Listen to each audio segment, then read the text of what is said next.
तो hello friends, welcome back to my channel. और friend, आज की इस वीडियो सीरीज में हम लोग डिस्कस करने वाले हैं काफी इंपॉर्टेंट टॉपिक जिसका नाम है वी शेप मॉडल। इसमें इंपॉर्टेंट पॉइंट आपको दिख रहा होगा जो कि आपके एग्जाम पॉइंट ऑफ व्यू से साथ साथ कॉम्पिटिटिव एग्जामिनेशन के लिए भी इंपॉर्टेंट है। सबसे पहला पॉइंट इसमें आपको दिख रहा होगा, कह रहा है कि it is also known as the verification and validation model.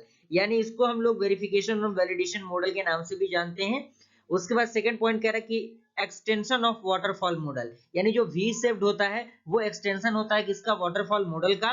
और साथ ही साथ अगला पॉइंट कह रहा है कि testing is associated with every phase of life cycle, यानी जो टेस्टिंग होता है वो एसोसिएट होता है प्रत्येक फेज ऑफ लाइफ साइकिल के द्वारा।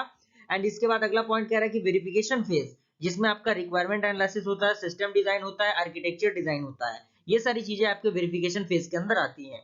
उसके बाद आपका होता है वैलिडेशन फेज, जिसमें आपका यूनिट टेस्टिंग होता है, इंटीग्रेशन सिस्टम होता है, एक्सेप्टेंस टेस्टिंग होता है। अगर मैं इसके डायग्राम की बात करूं तो डायग्राम आपके सामने मौजूद है।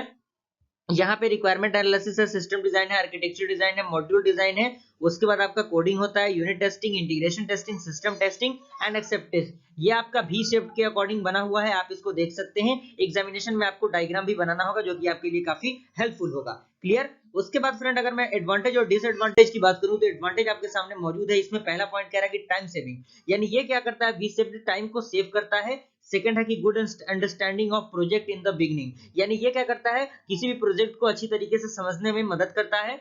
और साथ ही साथ थर्ड पॉइंट कह रहा है कि every component must be testable, यानी जितने भी कंपोनेंट इसमें यूज होते हैं वो हमेशा क्या होते हैं, टेस्टेबल होते हैं। फोर्थ पॉइंट कह रहा है कि process can be tracked easily, यानी जो प्रोसेस होता है वो इजीली ट्रैक किया जा सकता है। एंड फिफ्थ पॉइंट कह रहा है कि प्रोटेक्टिव डिफेक्ट ट्रैकिंग, यानी जो प्रोटेक्टिव डिफेक्ट ट्रैकिंग होता है इसके अंदर मौजूद होता है। अगर मैं डिसएडवांटेज की बात करूं तो पहला पॉइंट कह रहा है कि no feedback so less scope of change, यानी इसमें जो फीडबैक होता है वो नहीं हो पाता है, जिसके कारण हम जो आपका स्कोप ऑफ चेंजिंग होता है इसके अंदर वो नहीं हो पाता। उसके बाद आपका है रिस्क एनालिसिस नॉट डन, यानी इसमें जो रिस्क एनालिसिस होता है वो डन नहीं हो पाता।